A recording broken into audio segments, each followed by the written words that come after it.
অবশ্যই আমি মাঠের দক্ষিণ প্রান্তে দায়িত্বে যারা রয়েছে আমি ম্যামদের দৃষ্টি আকর্ষণ করবো, অবশ্যই খেয়াল রাখবেন।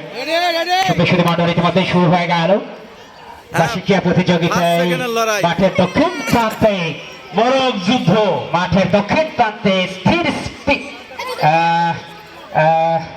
এবং মাঠের উত্তর প্রান্তে মরক যুদ্ধ খেলা ইতিমধ্যে শুরু হয়ে গেছে ঐতিহ্যবাহী সম্প্রদান শিক্ষালয়ের বার্ষিকীয়া প্রতিযোগিতায়।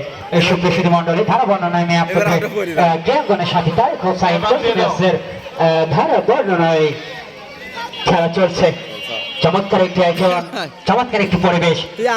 বসন্তের এই পরন্ত সকালে সম্প্রদান শিক্ষালয়ের স্পোর্টস আমাদের উদ্বোধন করেছেন জনাব মোহাম্মদ আলহাজ ইশারত আলী স্যার এবং খেলা উপভোগ করছেন আমাদের অতিথিবৃন্দ। সবাইকে ধন্যবাদ ব্যক্ত করছি। খেলা চলছে, আমি ম্যাডামদের দৃষ্টি দাঁড়িয়ে না থাকে।